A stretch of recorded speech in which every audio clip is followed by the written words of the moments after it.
I thought, a place we could start. Look at all these neutral colors. Didn't even plan. I know. Okay, so Tessa listened to our last podcast. She was the one view. We saw that one person listened to it. It was Tessa. Well, and my mom. Okay, 2 people listened to it. No, I'm just kidding. At the same time. Yeah. And she was talking to me about it, and she mentioned something that we kind of briefly touch on in there. And it's this idea, in a few places we talked about collusion, how we can use others to justify like our own guilt and our the things that we feel bad about. We can use others to justify ourselves and not feel like it's our fault, right?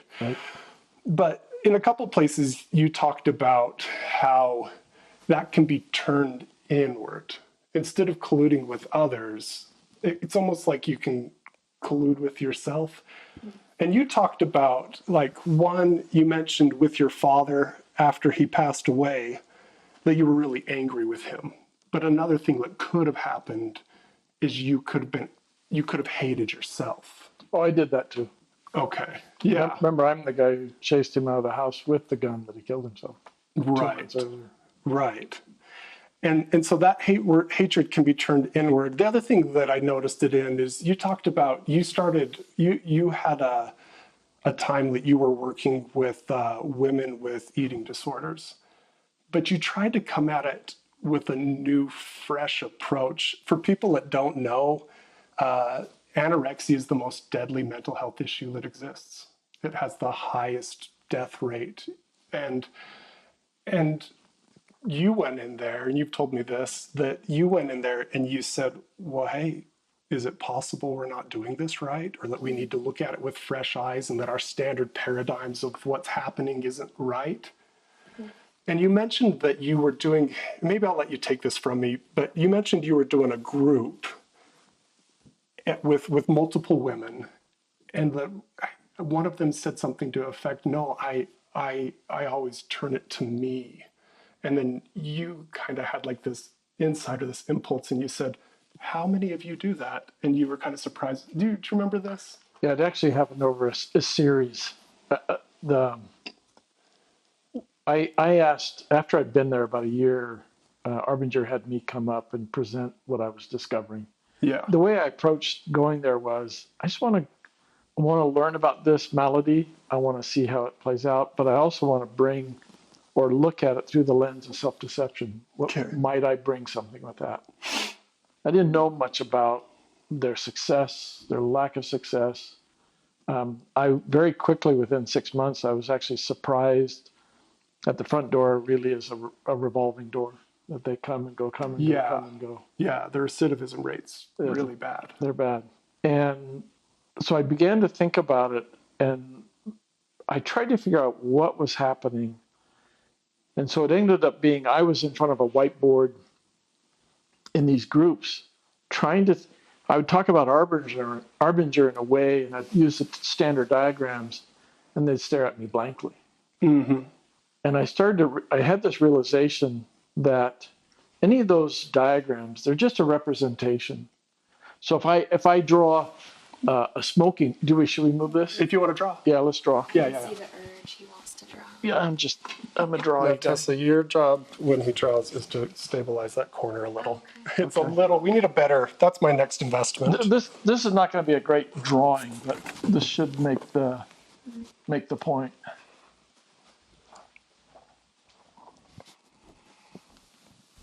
So I might ask you, what is that? What do we got there? A pipe? No, can you smoke it? No, it's just ink on a board. How dare you? It's just a representation, right? Sure, I get it. Okay. Right. So I began to realize all those diagrams were just that, and I thought, okay, I can violate that and draw them however I want. And so I started to draw, and I actually have captured somewhere, because I took pictures of every board for a year. Mm. And some of them were the same, and all of a sudden you started to see subtle differences happening. And so it began to emerge, because the way I was drawing it was, as I learned from them, I'd do it, and over several weeks, You get responses until they're saying yes.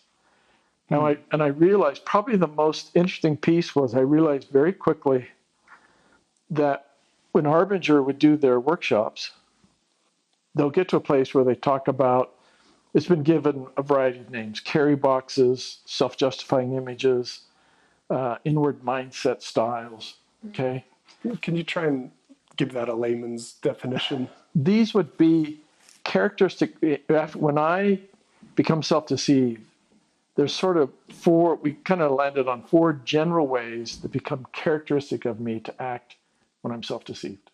So when you betray an impulse that you have, and now you need to justify this decision to act outside of your values. Right. And if you do that long enough, you can start to carry that distorted way of seeing the world almost all the time. That's Would that right. be a way of saying it? That's a way of saying it. I'll Okay. take it into new situations that are already pre-explained. Gotcha. That makes sense? Okay. Yeah. So yeah. these would become habitual. A habitual distortion of the way we see the world. Right. Okay. And so Or the way we see ourselves, right? and we're part of that. Yes, Yeah, you're right, like Tessa. I'm lazy or I'm. So the four general ones were, I'm the sort of person who's better than others. I'm the sort of person who's worse than others. I'm the sort of person who deserves things, recognition, appreciation, that sort of stuff.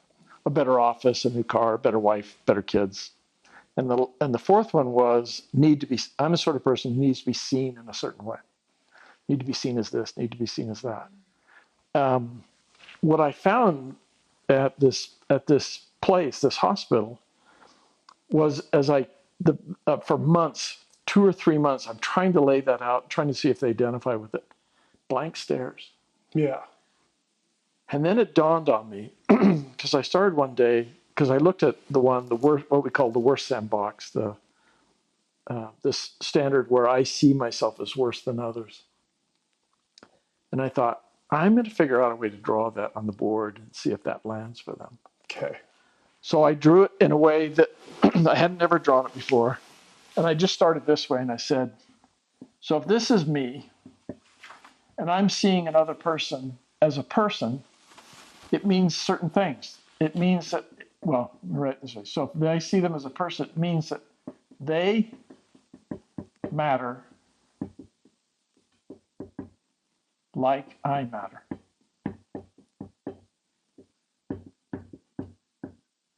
Okay? Now they didn't like that. They were happy with saying, oh yeah, they matter. The like I matter But I don't matter. was problematic. And I went, I got it. Yeah. It was trying multiple iterations that stuck out to you. Well, what happened was I realized whenever Arbinger, we go into a workshop and teach it, we talk about seeing people as people, seeing people as objects. Yeah. What I realized in that moment was, oh, I can see myself in objectifying ways. All these habitual boxes, these habitual ways, these distortions of myself,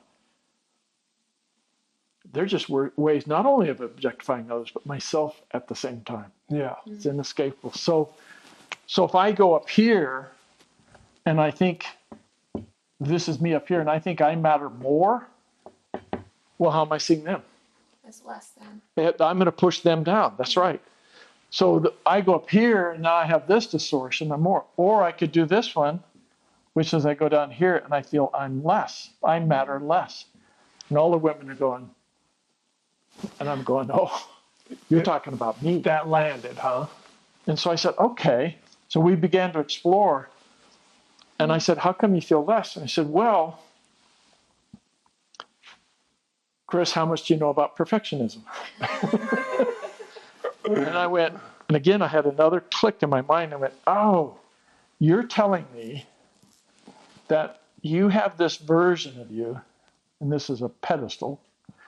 You have a version of you out here that would be, if you will, an ideal self, an idea of what you should be. So like an external view. Yeah, I have this. To the outside, Yeah, and that's what they're telling me I should be. yes, I've acquired that socially.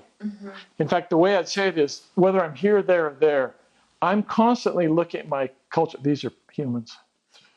more people, right? I'm looking at people. I'm learning in my culture. I'm acquiring the social, the linguistic, the emotional repertoire of my community, the shoulds, the shouldn'ts. It is an interesting question of like, how does this depiction of yourself develop? Yeah. And I think we could spend a lot of time there, but somehow they develop this concept of who they're supposed to be. Yeah. And what I And it seems like it's unattainable. oh so yeah. Or Once it's you're safer here, to it's unattainable. display, right? It's safer to display because then if someone rejects it, they're not really rejecting you. They're Oh, that's rejecting interesting. a cardboard cutout version of you.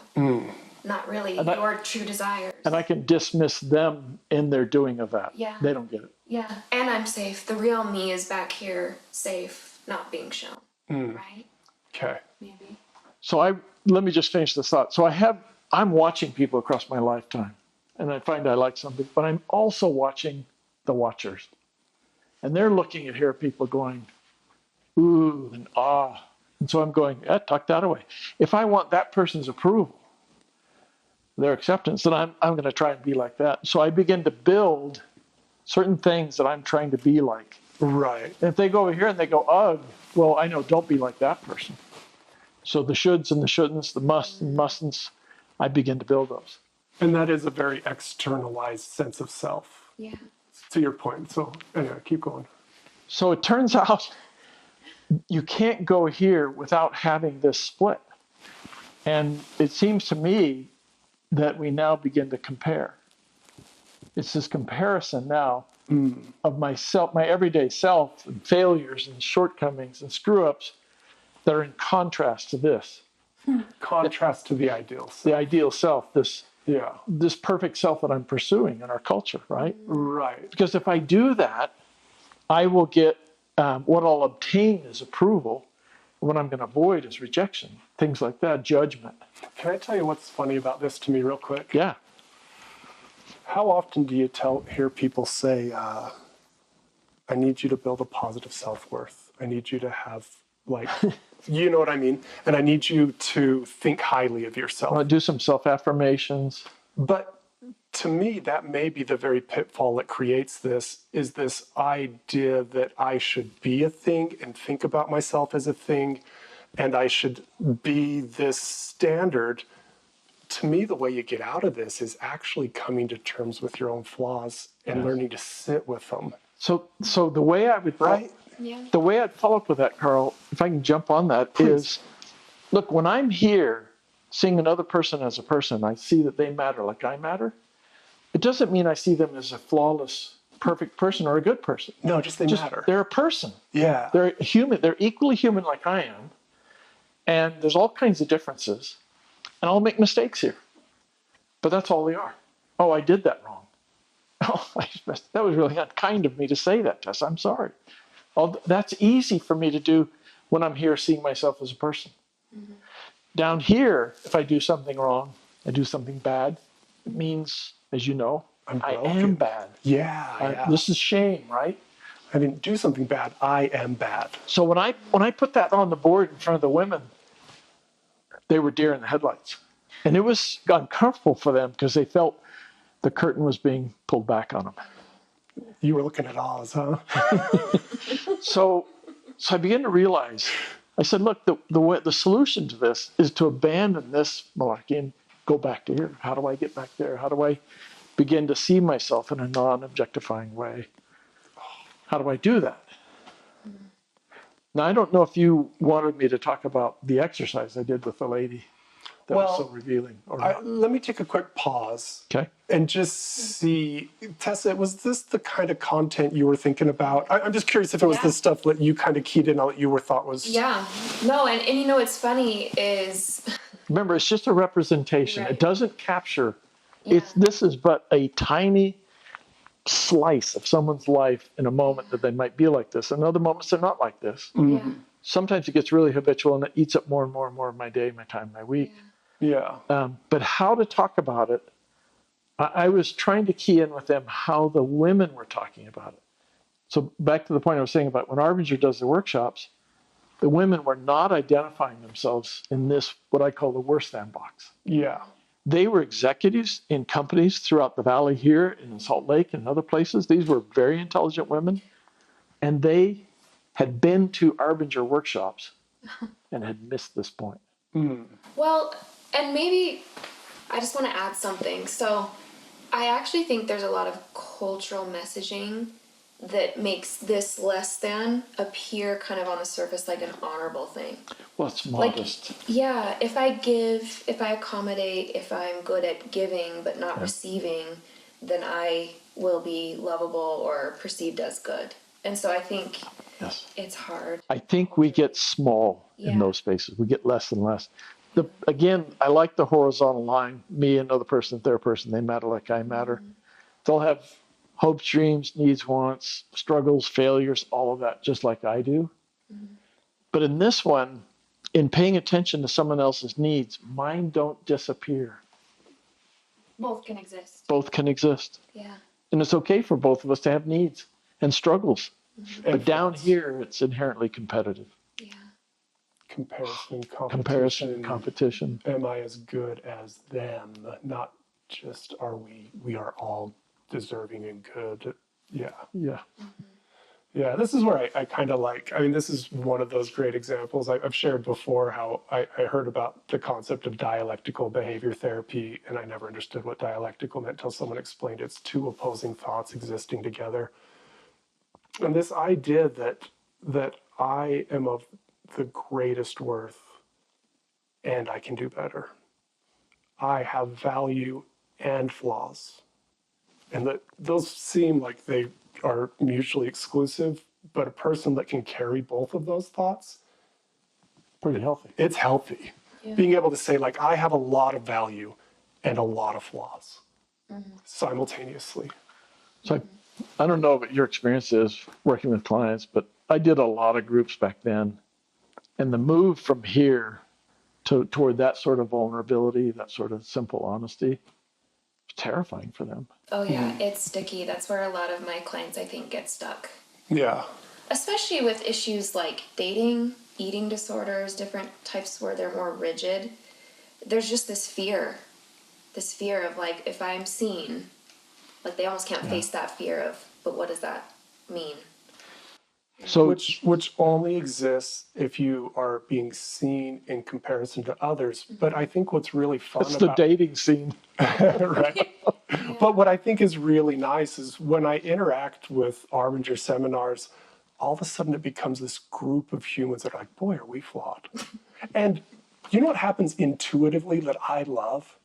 People will tell a story that is so embarrassing of how they treated a loved one, a son, a wife, a husband. And they'll say the most embarrassing part and they will just laugh at like, why did I do that? And where does the humor come? And the whole group laughs with them.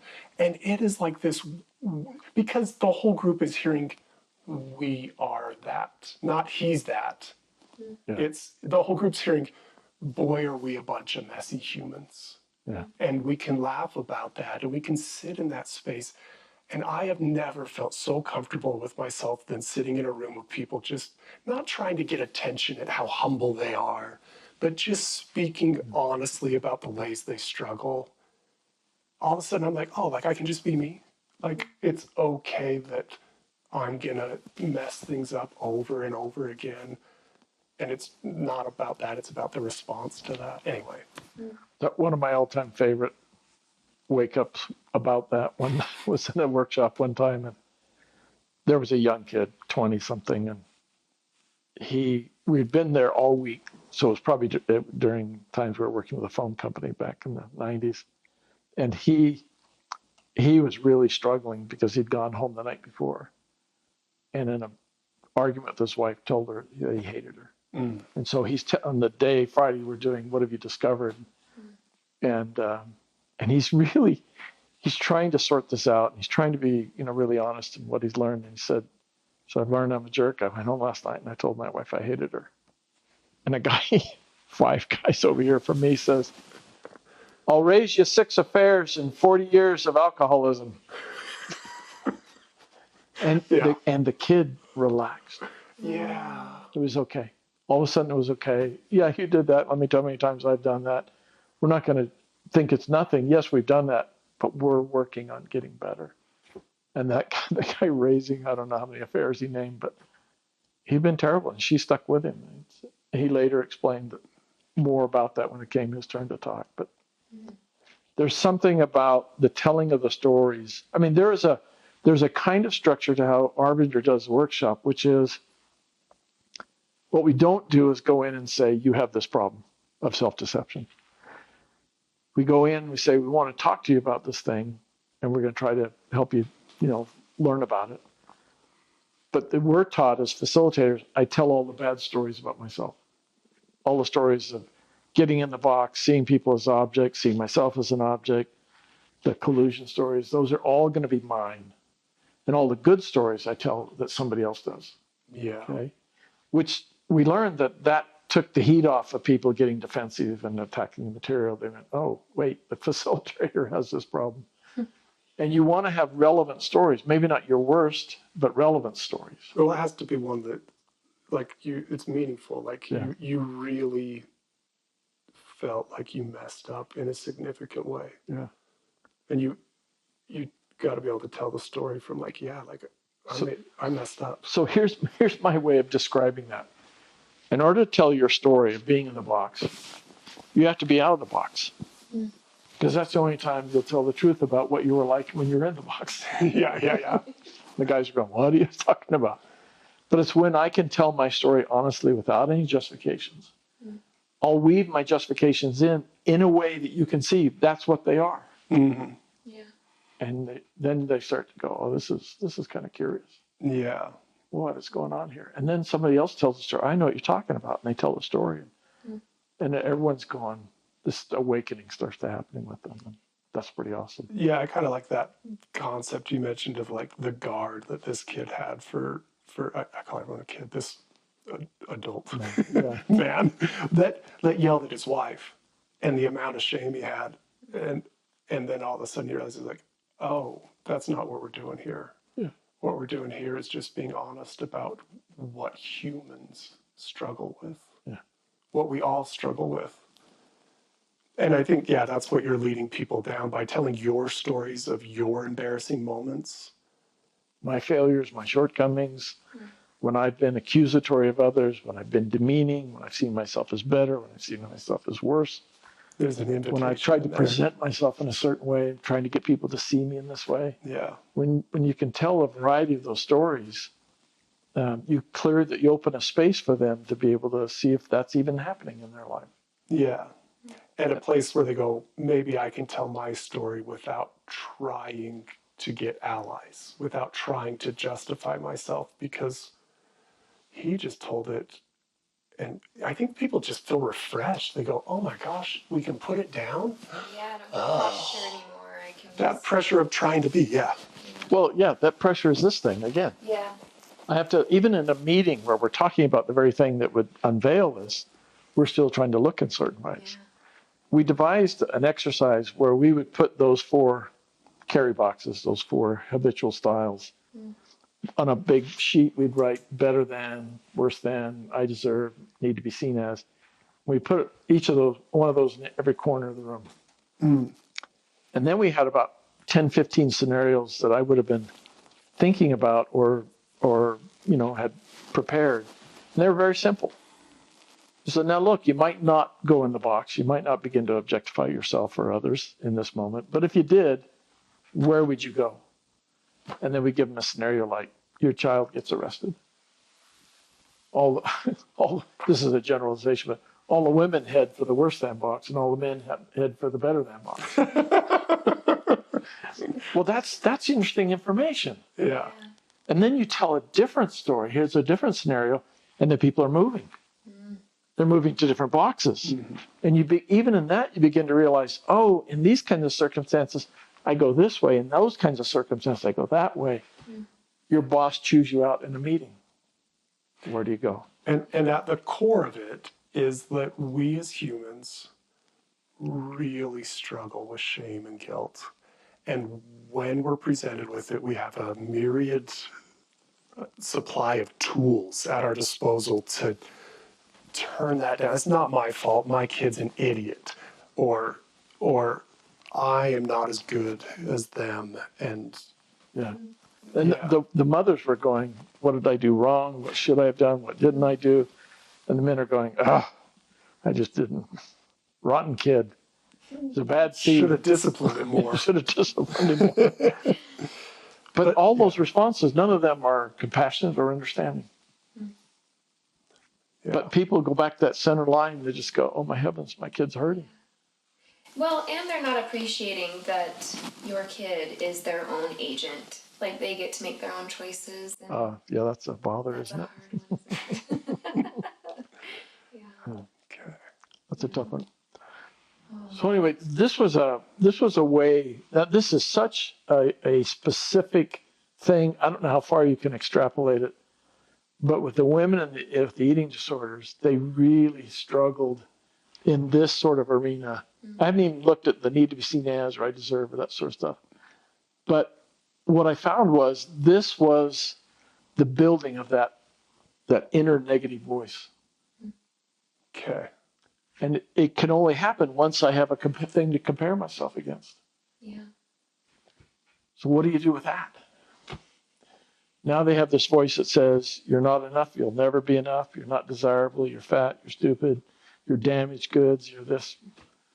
I was listening to Jonathan Haidt talk about his new book, and it's interesting, but we're talking about this in concert with anorexia, which is dominantly like a female experience, right? And then he talked about how since social media, it's been hard on boys and girls, but when boys struggle, we struggle outwardly with aggression and acting out. And when women struggle, it's often inwardly in depression and anxiety. And since social media, there's been a disproportionate expression. I think there's been a 30% increase in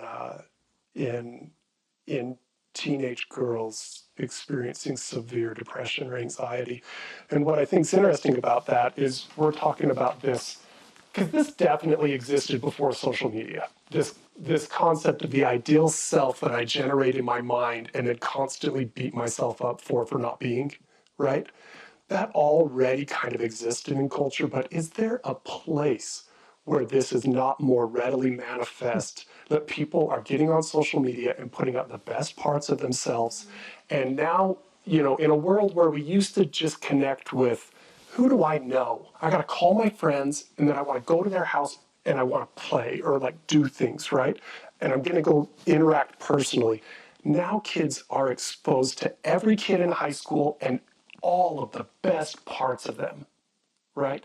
No, you know what I mean? So So we're pouring gas on the fire of this, like, who's my ideal self? So social media is adding to these aspects of me needing to be this way. So if I'm a woman, what kind of skin do I have to have? What kind of shape do I have to have? Filters. Yeah, you start to think about Or I those. should be traipsing across Europe for an entire year without a job. Yeah. So That's what I'm cool sort of people Yeah. I'm free and that sort of stuff, or Yeah. I'm witty. I'm the funny guy, or I'm really smart. I'm the sort of person who's really smart. do. Look at all the likes I get. Yeah, and then you put that out there and you get that, but at the same time, there's a whole bunch of other people putting that out there, and it actually looks cooler than your stuff. Yeah. So I thought I was doing a good job, but even now I can't keep up with the cool kids. So if I find my skin, my shape, my freedom, my wittiness, my whatever these are, if they're not measuring up to some Fake world. some fake world out there, then what am I going to be telling myself over here? Yeah. Well, my skin's bad. I'm fat. I'm not free. Everybody's controlling me, telling me that I should go to Europe and wander around, but I don't really like Europeans, whatever that is. I'm not smart. I'm not funny. So that you have this contrast. And I want to get that, but look at the reality. This feels like my real self. This is the ideal.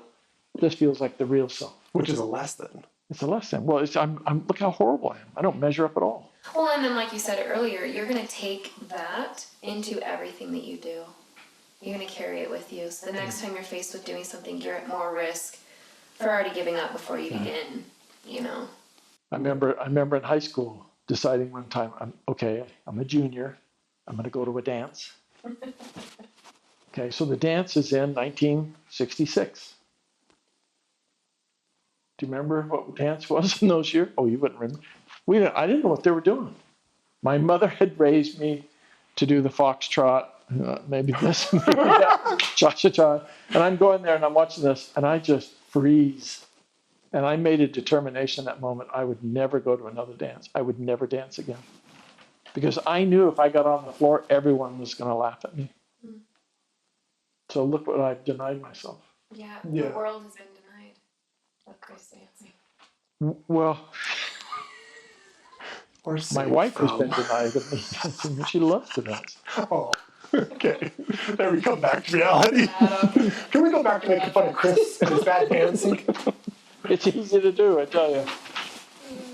Yeah, I don't have any. Is this a mass psychosis? This is delusional to me. When it's drawn out this way, it looks like a delusion. Yeah. I have a concept of what I should be. It's unattainable. It doesn't exist. Social media tells me that everyone else is these ideal me's. That's not real. Like, is this like a delusion, like a mass psychosis that we're interacting with? If anything has ever gone viral, it is what you just said. It has become, this is the way the world is. Yeah. This is seen as not possible. Which is funny, but we call it a virus. But right? But don't you guys think that part of this is that we have this like attachment, like we start out in living in a reflected sense of self, looking for external validation. We're getting a lot of feedback from our mirror parents. neurons. Right. Everything about us is about seeing what you do and being able to copy it. Well, it's at least initially. Right. Initially, that's how we get language. It's how we learn to read emotions. Yeah. So I think the way that our brain is naturally wired for like survival, I think put us at risk too. Because I remember, and maybe I'll share like why I'm even here. Who is this girl?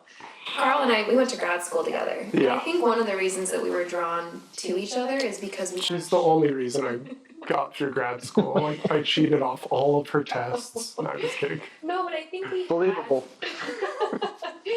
I think we had a similar guidebook. I think we saw that in each other. Like, we both had been introduced, I think, to some of these ideas. Mm-hmm. And so then when we were in school, we would kind of talk about things and we're like, you think the same way that I think, you know? And I think I appreciated that. Yeah. And I thought when I was first introduced to like collusion, self-deception, I remember thinking, okay, I'm good now. It's like my get out of jail free card. Like, I know what these are, so now I'm going to do it right. Mm-hmm. I'm going to be nice to everybody. I'm going to never deceive. And then I do it almost on a daily basis. So you weren't at my workshops, because after the first day, at the end of the first day, I would say, no. I haven't made a mistake since I met Chris. Yes. Yeah. Well, and I even got into a collusion, like a self-betrayal, I guess you could call it, about doing this podcast. Because I want to create. I love these topics. I'm passionate. I knew this would help me learn them better and expand my practice with my clients. But I instantly started getting into but I don't know enough yet. These guys know more than I do. Yeah. They've actually worked with Arbiter. I'm pretty amazing. I know. I've only read the books like twice, you know, and they've worked there for years. And then I also thought, what if someone that I have like harmed or they've perceived harm from me watches me talking about these things? And they're like, well, who is she to talk about? You know, so you get into this collusive cycle within yourself. But I made it here anyway. Actually, Tessa, that is brilliant, because it's very easy for us to begin to do that.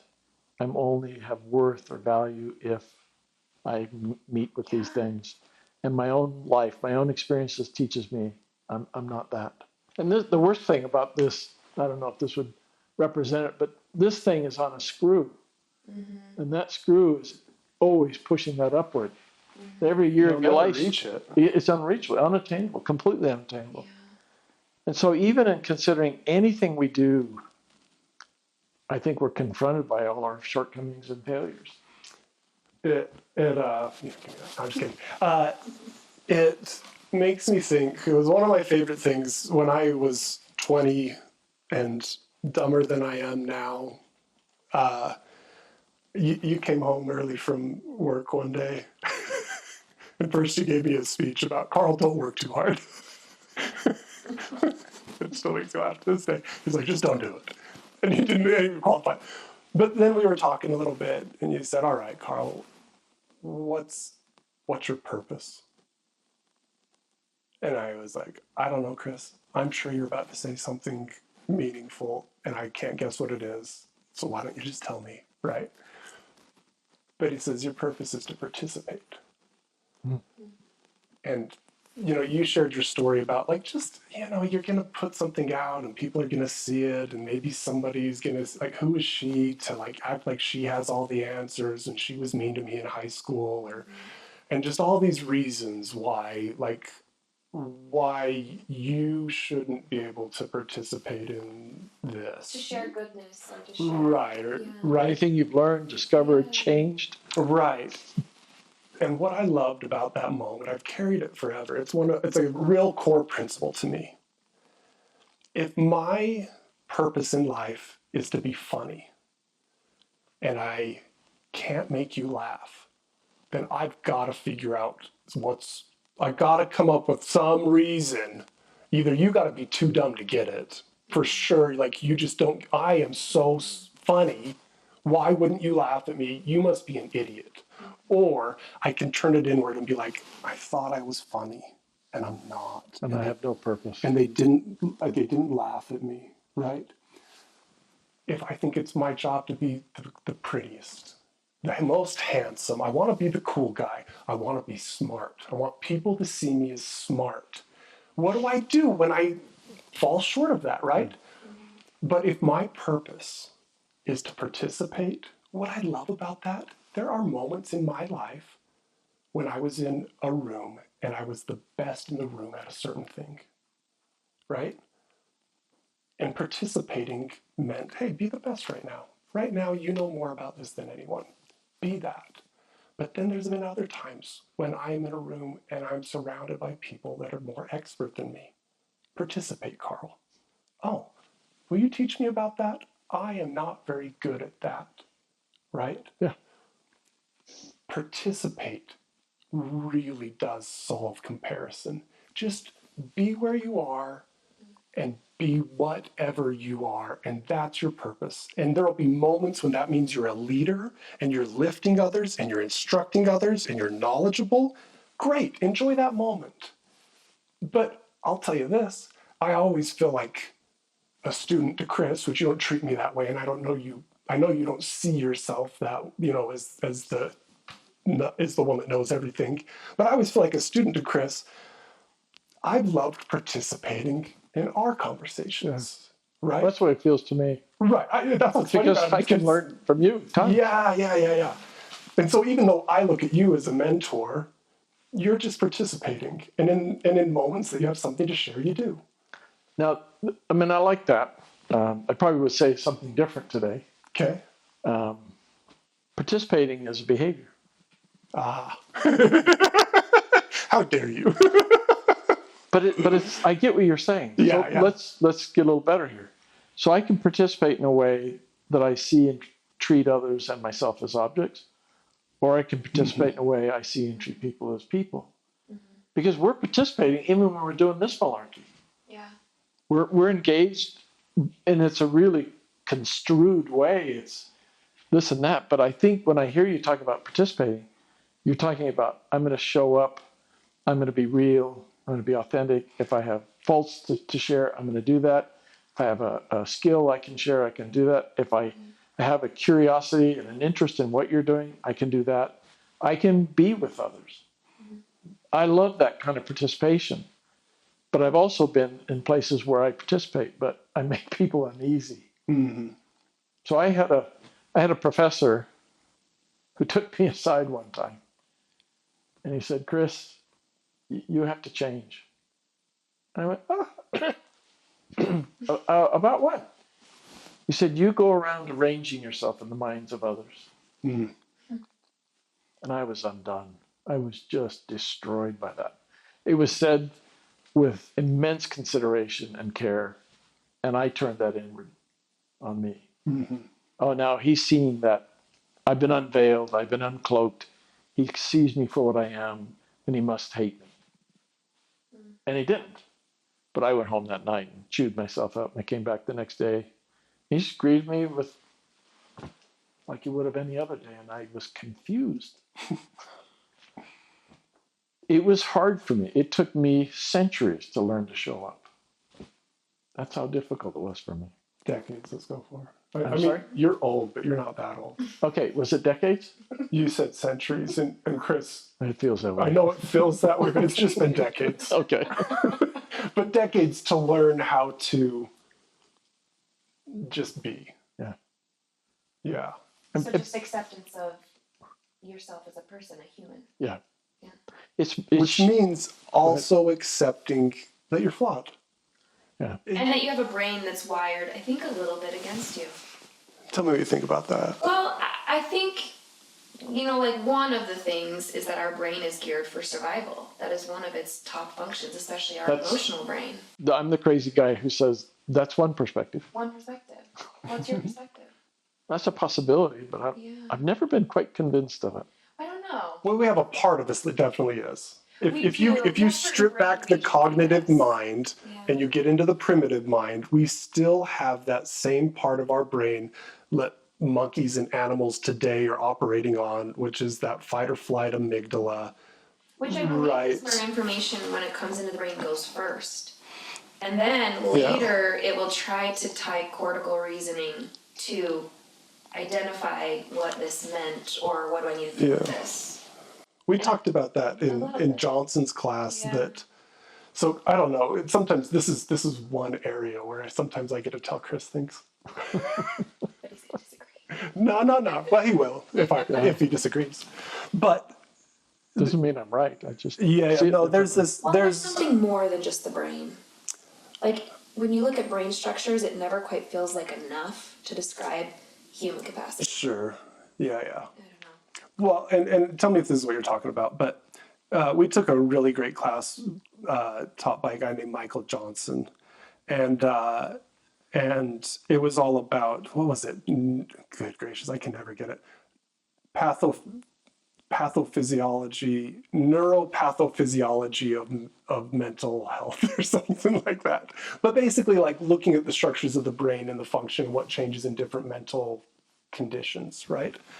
And he was talking about how the sensory regions of the brain, they actually can measure how long it takes like a sound or a smell or a sight to hit different parts of the brain. And it hits this primitive brain a microsecond faster than it hits the cognitive brain. So if you've ever walked around a corner and your wife startles you and you go, ugh, and you kind of get like a response, but then you very quickly go, oh, it's my wife, and you calm back down. The reason you had the response is because it hits your primitive brain faster than it hits your cognitive brain. And then your cognitive brain catches them and goes, just his wife, we're fine. No reason to be I'm startled. terrified of my wife. Yeah, when you wrote, it is my wife. Ah!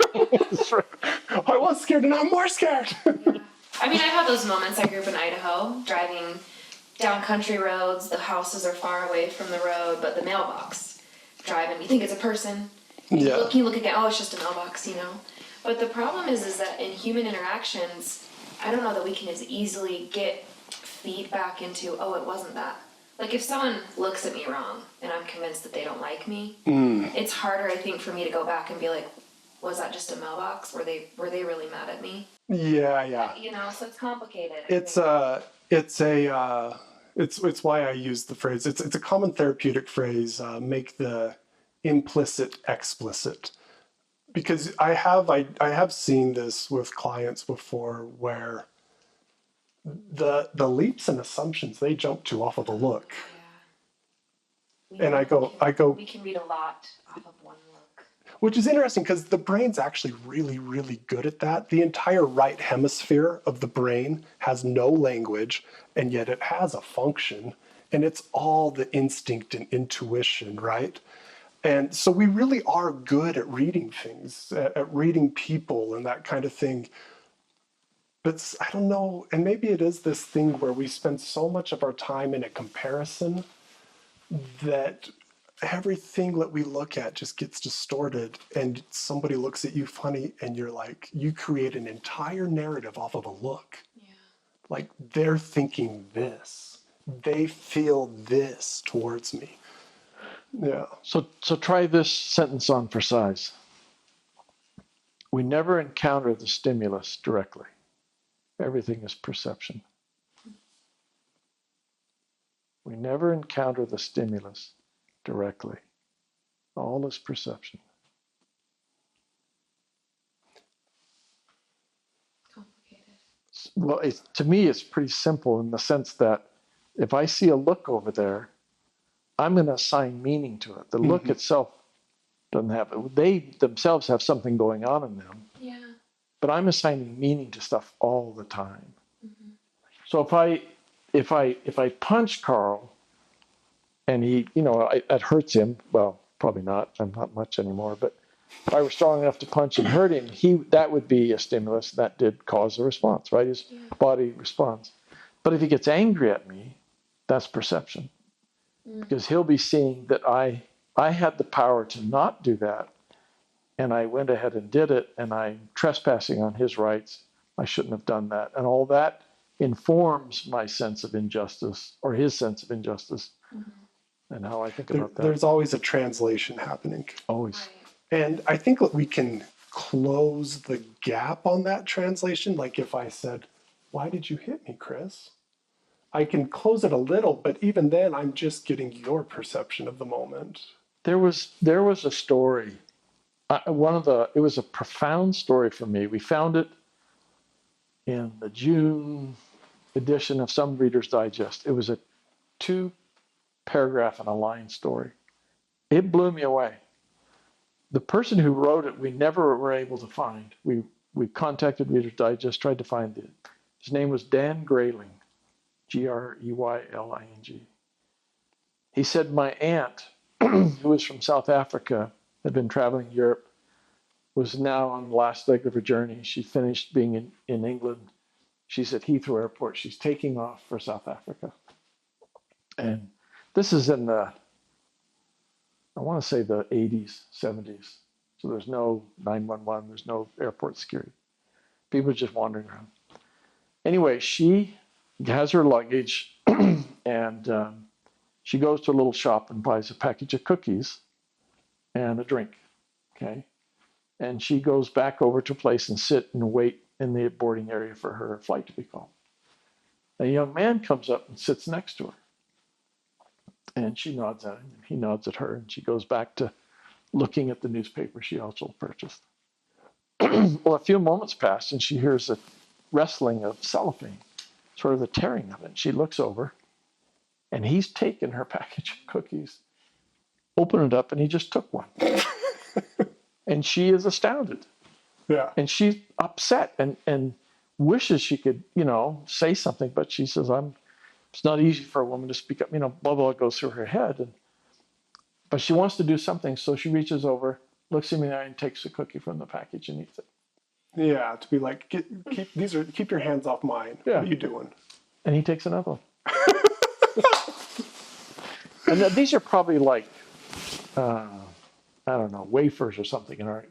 They call them cookies over there, but they're more probably like biscuits or something. Anyway, they're going right through the package. He takes one, she takes one. He takes one, she takes one. They get down to the last cookie, and she's just daring him. How dare you to take my last cookie? I can't. And he reaches over, he takes the last cookie, but he breaks it in half, and he hands it to her, and she sort of dumbfoundedly puts her hand out, takes it, and eats it, and he gets up and walks away. And she is furious about how she's being mistreated. And this guy couldn't read the cues that he shouldn't be eating her cookies. Even took the last one. How dare you? So then comes the call for her flight, to board her flight. She goes up to the agent. She's over the ticket, and she's still befuddled about all this. So she opens her purse to find her ticket, and there's her package of cookies. She'd been eating his. And he shared. He shared. willingly and kindly. But notice, they're both in the circumstance they think they're in. Yeah. Someone is taking their cookies. She thinks she's in that, and she responds poorly. He's in that, knows that's what's happening, and he responds well. And he goes, yeah, I can share. So the stimulus is not a given. Right. It's something we perceive, we uptake, we assign the meaning to it. It's always that way. An event, something somebody says, something somebody does, we're constantly assigning the meaning. It's just that we're not taught that. We're not noticing that. Maybe we're not taught that we have a choice of what How would we you like uptake to it? perceive? What's going to make your life more enjoyable if you perceive it this way or that way? And so then people say, well, am I supposed to pretend that they're being nice when people aren't being nice? And the answer is, of course not. But does it mean that I have to be angry? Do I have to change myself and how I would like to be in the world? Yeah. And that's, I love that part of it, because then it realizes it still falls back on me to how to respond in a difficult moment. And that I am an agent. I am a chooser here. I always think about, I was first reading about these, and I was working with a group of boys at Anasazi. And there was one kid in the group. Good gracious, this kid struggled socially. Simultaneously, it oozed out of every pore that all he wanted to do was be liked. But then he would do this weird stuff, like he'd steal some kid's brown sugar, which, for those of you that don't know, if you're living in the wilderness and you get a pack of food for a week and most of it's kind of bland and lame, but you got a pack of brown sugar, like a little Ziploc of brown sugar, that's like stealing gold from a human. Yeah. Like it was a violation, right? Yeah. So this kid wants to be liked, but then he simultaneously can feel that they don't like him, and then he takes it and he goes, well, I'm going to take this sugar, right? And I mean, things like this over and over with this poor kid. I mean, just wants to be liked, but then inviting every kid to just not like him, right? And I'm talking through this with one of the other kids who was actually very social, and all the kids in the group liked him. And I'm talking about how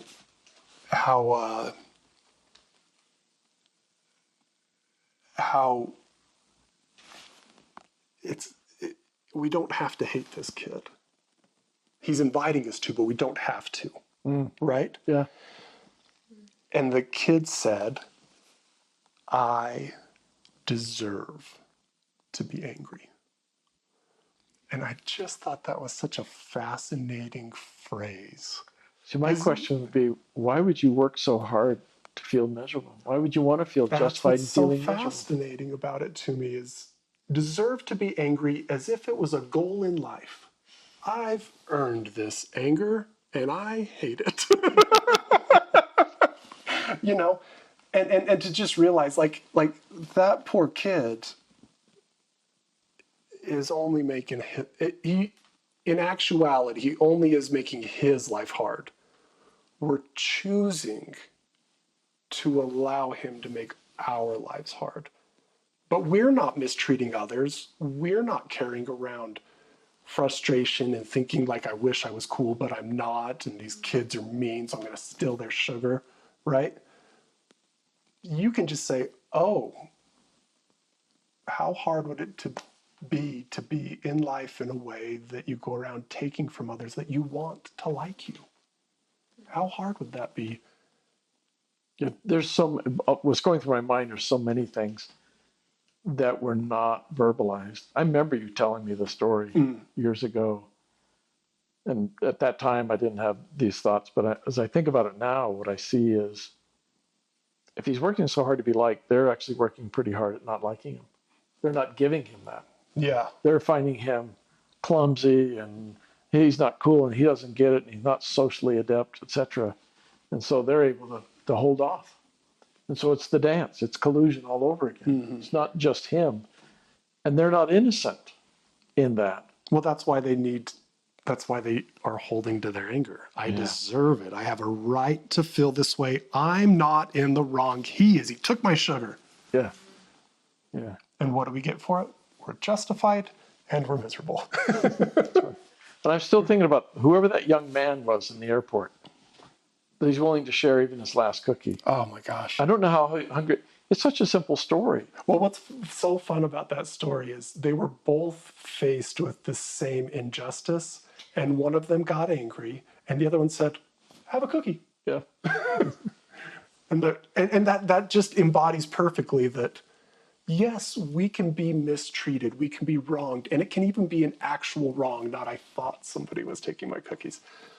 We can actually be wronged, but it's our choice to be offended and hurt by that. Can I give a way of drawing that? Yeah, let's do it. You want to race? Yeah, I'm going to erase if that's all let's right. do it. So I've tried to think about this and try to make sense out of it because I think it's a very difficult idea. Oh, this is working very slowly. We will not go on record as the people who know how to clean up whiteboards. There's ample people in the audience going, "Hey, idiots, they make erasers for that." I just use my sleeve usually. All right. Well, okay, there we are. So, two versions of me. One, here I am in the box. Here I am out of the box. So here, I'm self-deceived. Here I'm not. I'm seeing people as people. Here I see people as objects. Here I need to feel justified. I'm blaming. I feel victimized, put upon either by them or by myself. Mm-hmm. I either horribilize them and make them worse, or I horribilize me and make myself worse. Those are the characteristic red flags of being in the box, being self-deceived. So here I am, and I'm a parent, and I have a child. And this child comes up one day and says, "You're stupid. You're a hypocrite.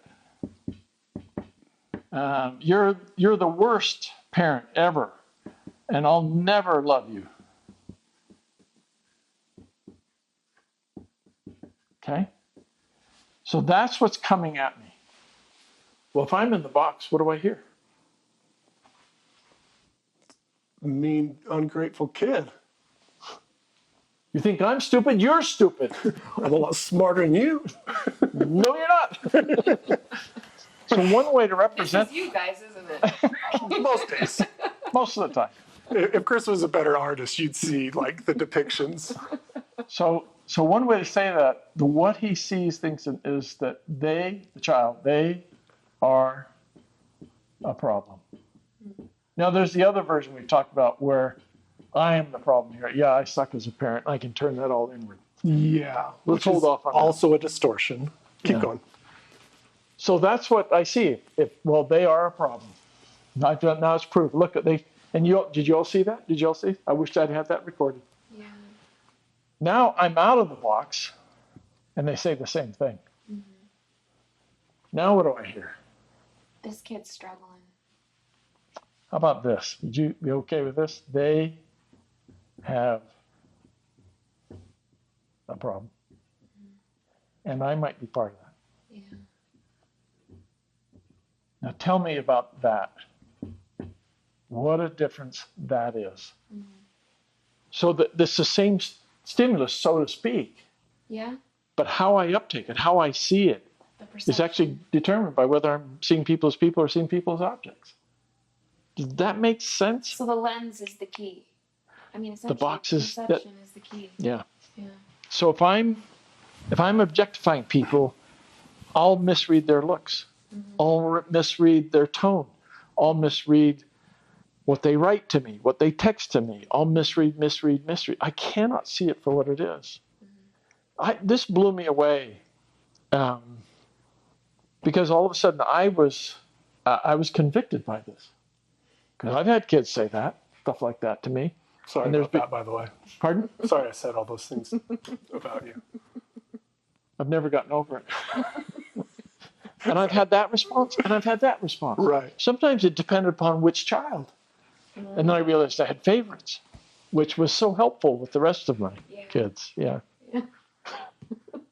Or if you were tired, or if you were in pain, or if there were other things maybe that could trigger you to. So I'm actually nervous about that too. Really? So I can be up there and be tired and in pain, and have that response. So they can be down here tired and in pain and still have that response. Yeah, I do notice that if I am not taking care of myself, that I do have a higher propensity to like ease into that. If I'm, Well, think But about you're it. If you're more not at taking risk. care of yourself, are you seeing yourself as a person? yeah, good call, right? Yeah. Right. But you know, just to Tessa's point, like, yeah, if you're tired, that's a behavior. But when I'm tired, I have to be more careful to like not get in the box, not to take offense if I haven't eaten, if I haven't. Right. And I do kind of like that So, idea of, to your point, a Yeah. recent story. yeah. A month ago, my daughter had gotten in a car accident. Somebody hit the front end of a car. 30 days later, they finally tell us it's totaled. I've had a rental car during that time to be able to get around. They didn't let her drive it, even though it was blah, blah, blah. Anyway, so I go to deliver it back to Enterprise Rental Cars over in Saratoga Springs. And I get there and I take the keys, I lock the car, and I come over and I realize, I look inside, there's no one there. They're actually closed on Saturday. And I think, oh, I'm going to have to put my keys here in this very heavily metal welded lockbox that I can get it in, but I can never get it back out. So I put the keys in there and I went, oh, they were supposed to drive me home. I don't have a ride. Oh, geez, yeah. It's about 40 mile an hour wind. It's cold. I have a good down coat. I got a watch cap on and should be okay. So I call my wife and I say, hey, look, there's no one here. They're closed today. Could you come pick me up? Sure. So I text her the address. She has to go get gas in the car. And I'm leaning up against buildings to keep warm, realizing my coat's not that warm. It's starting to get rough. And I'm starting to realize how long this is taking. It's now 25, it's 30 minutes. And I finally, on an app, I can see her slowly wending her way up 2100. And I'm going, oh, great. She gets up to Redwood Road. She turns left to come my way. And then she turns right and heads off towards Eagle Mountain. And I call her, where are you going? And she said, well, the map said to turn right. For her, she's right. She's headed that way. And I'm going, no, turn around. I can't. Fine, I'll walk home. And I hung up on her.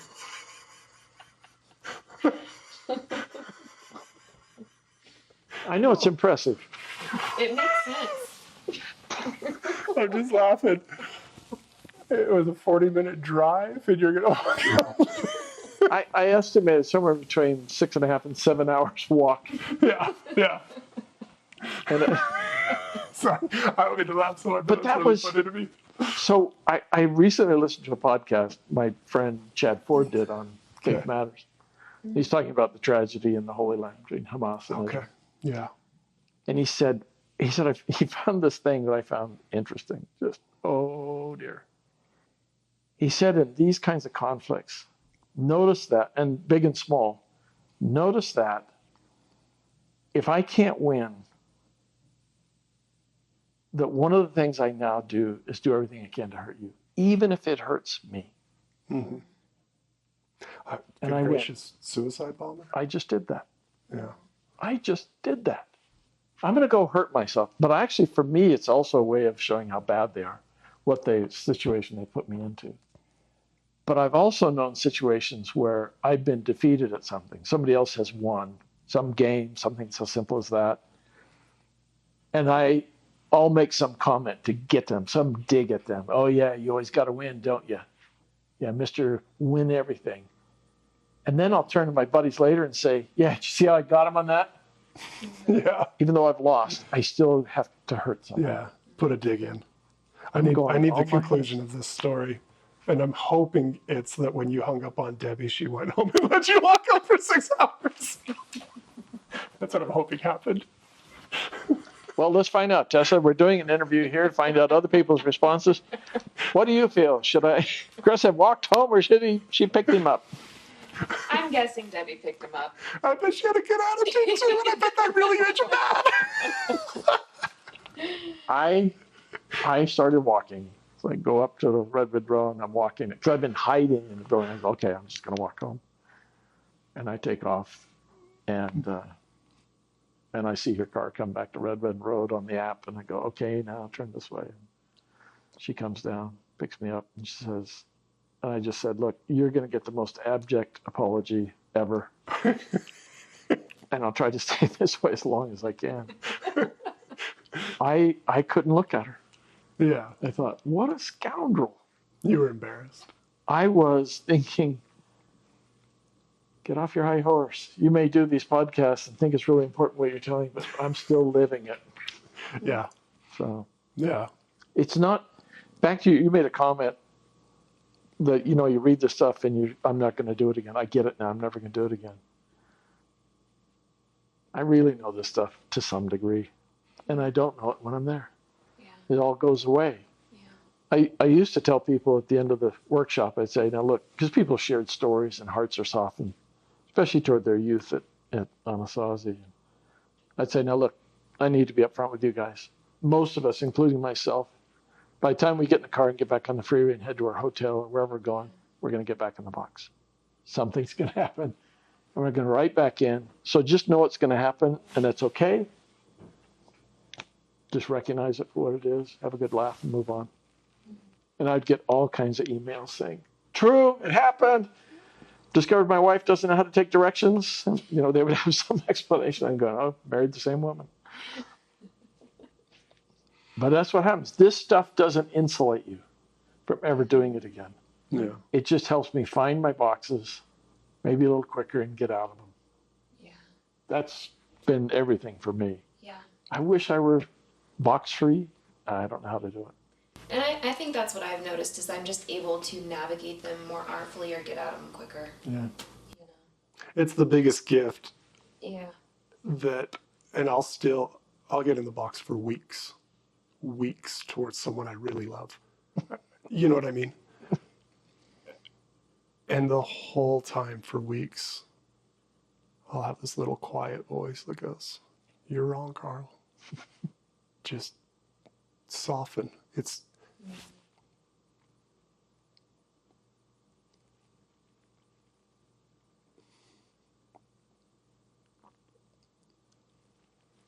weeks of, hey, be quiet. I know you're angry. It's not them. And just waiting for this moment. And we've talked about this before. It's kind of, to me, it's like the mystery, which I don't think it's a full mystery, but how do you get out of the box?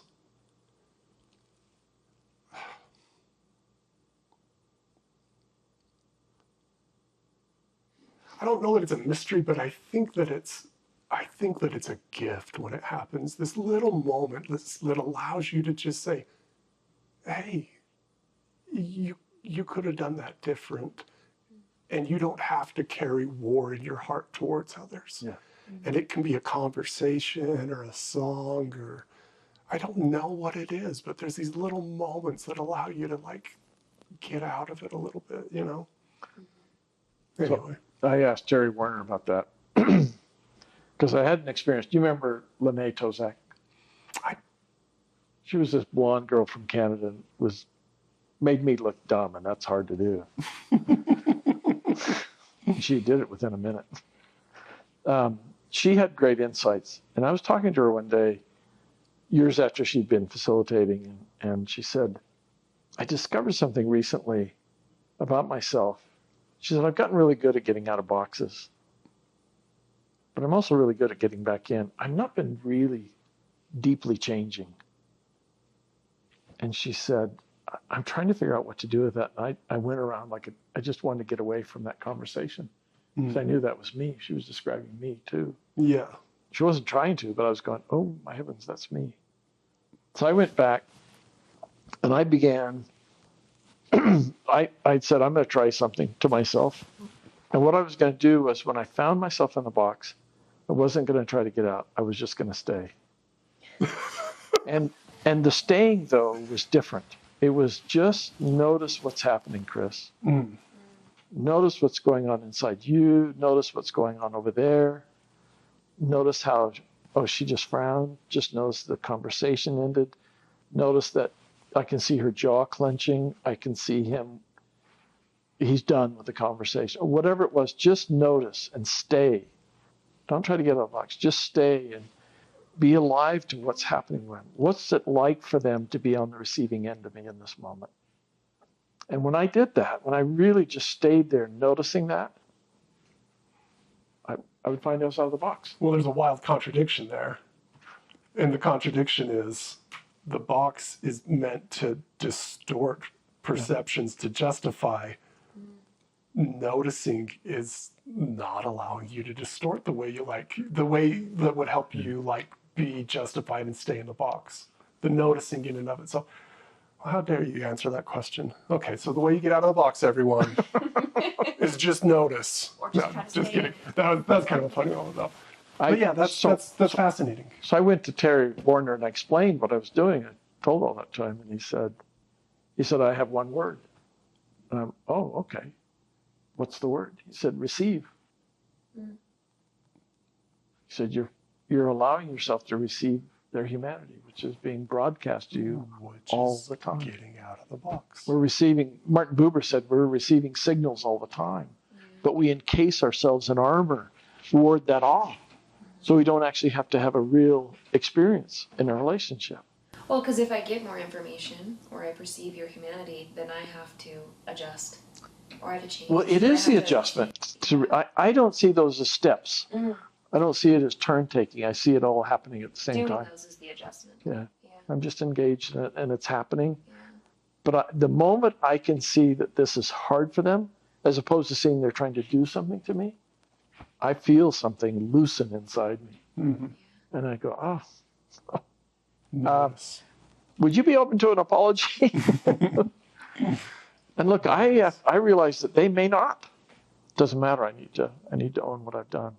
I got a gal I'm working with, and she I don't want to disclose too much, but she works on a team with multiple people, and and they're all competitive, right? And because of that, like there's a lot of personalities. They're all kind of vying for the same position, right? And she got really bugged with one of the other girls on the team, and it took her motivation out of this thing that she loves. She didn't want to be there. She didn't want to do it anymore. Right? Yeah. And then one day she comes in and she says, I was sitting there and I thought, I owe her an apology. This girl that's really been kind of mean to her, right? Then I asked her, I says, well, how come? What were you trying to do? What were you trying to get? And she goes, I just felt like I could have done better. So she apologizes to this girl. And it's been 6 months. They're still best friends. This person that used to bother her to the point that she didn't want to pursue this thing that she's in college. She's been doing it like since she was little. She's passionate about it. She wants to compete in nationals and international competitions, right? And this person was able to take all that joy out of it for her. And just by owning her part in it, it just melted everything. Anyway, I've liked working with her. I'm really impressed with her, and that she was able to find that space where she just goes, who cares what they did? I haven't been right. What have I been doing? Do I have any blame, any accusation? Am I withholding any way? Oh, my heavens, those answers, the questions are answered so easily. It had nothing to do with what she did to deserve it, or whatever. Anyway, yeah. Well, fun stuff. Tessa, did you have any other things when you listened to it? I don't know. Did you have thoughts that you wanted to get into? I feel like me and Chris just kind of... Yeah, we'll dominate everything. Yeah, I love it. But I also just kind of wanted to say, like, I mean, I think this is great. I definitely would love to talk more about justification. I thought that was really interesting. So, one note about that, one of our colleagues, Chad Ford, he runs the Peace Building Institute over in BYU, Hawaii. And he has an exercise that he has the students do. And what he does is he sets up and he models it. So he says, I'm going to tell you a story of something I've done wrong in the last week. And he'll tell the story. He said, I'm going to tell you the story 2 ways. So he tells it the first way and tells it the second way, and then he has them think about it for a moment. And what becomes clear is one way he tells a story, he justifies himself. There's justifications built in. The other way, there's none. He just tells it. And they're stark. They're starkly different. So then he has them identify something they've done wrong in the last week or two. He said, now I want you to pair up with somebody in the room, and I want you to tell your story without any justifications. If you're a partner and you're going to do it for the next 30 minutes, and then they're going to do it for 30 minutes or 25 each, if the person you're telling the story to here's a justification, they're just going to lightly slap the table. And then you have to try it again, try it again, try it again. He said, I've done that now for about 15 years, and I've never had a student be able to do it in the hour. Now, in subsequent classes, they can, but in that first hour. The first effort is very difficult. Cannot tell my story without justifications being woven into it. Yeah. Now, look, if I'm in the box, that's inescapable. That's what I'm going to do. I need to be justified, and I can't tell the story without something. She did something reprehensible. Well, she talked about this, or whatever it is. Yeah. We weave it in. Oh, I was really tired, or this was happening. I've been going up and down, carrying these boxes of National Geographics. I don't know. I'm building a story all the time to do that.